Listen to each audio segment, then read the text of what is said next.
One of these lodges is called the New Welcome Masonic Lodge, which regularly hosts blood-curdling rituals and ceremonies inside the Palace of Westminster.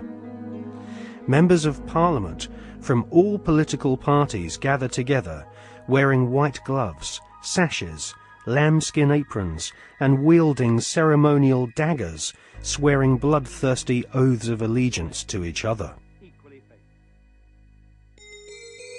Just where this leaves British democracy is anyone's guess, but the fact that these secret ceremonies take place in a building paid for by the British taxpayer leaves one wondering if Freemasons do not see themselves as superior to the average British citizen. Many researchers claim British Prime Minister Tony Blair is a high-ranking 33rd degree Freemason.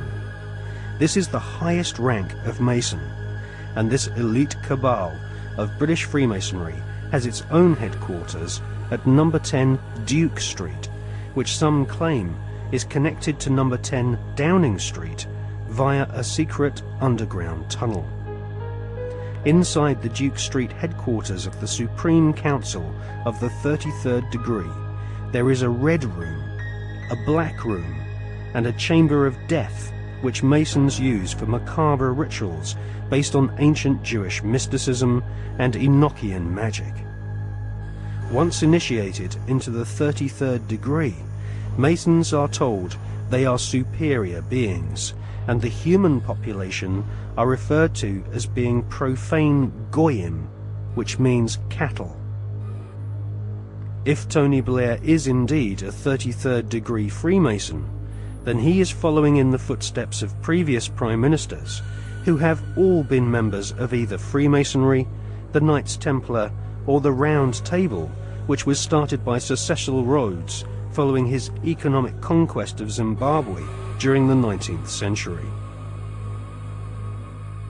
Winston Churchill was also a 33rd degree Freemason, initiated into the Studholme Lodge at the headquarters of the 33rd degree in May 1901. Winston Churchill was also a member of the Order of Druids, who often meet at Stonehenge during the spring equinox, whilst members of the British public are forcibly restrained from this ancient megalithic site by thousands of police officers. The ancient Druid rituals at Stonehenge can be considered harmless when compared to the murderous, satanically inspired ceremonies of Freemasonry. Most Freemasons do not progress beyond the first 3 degrees, or exams of initiation. These are often called the blue degrees. In fact, many Masons do not even realize that beyond the 3rd degree of Master Mason, that there are higher degrees. The higher degrees of Freemasonry are almost exclusively populated by men of aristocratic lineage, or ex-officers of the armed forces. In all, at any one time, there are no more than a few dozen men who reach the 33rd degree. As they pass each ritual test, the ceremonies become more bizarre and include symbols which can be found in ancient Egypt, with initiates being given pompous titles such as sovereign, prince, or knight.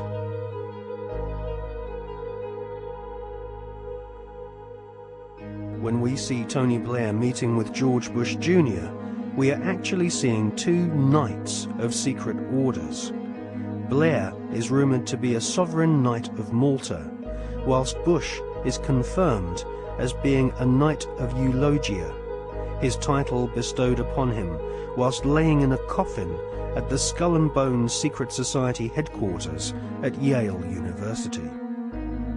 Blair and Bush claim to have democracy and freedom as their #1 priorities, but both have sworn blood-curdling oaths of allegiance to ancient Babylonian, Egyptian, and Jewish demon gods.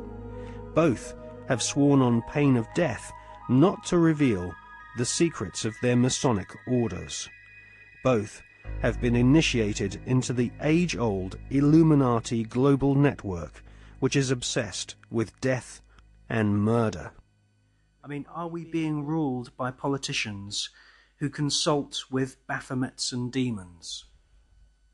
Yes, we are. The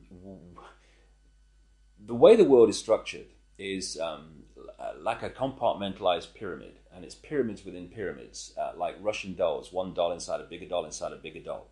So you'll have a compartmentalized pyramid that is the British government, for instance, where the people at the bottom don't know what the top is really going towards, what the agenda really is. Just as in in a bank, you've got a bank, and the people at the bottom of the bank who take the checks over the counter, they don't know what's going on above them, and they don't know what's going on above them.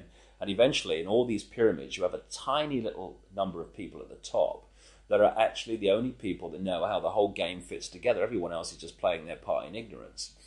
And so what the Illuminati do is they make sure that only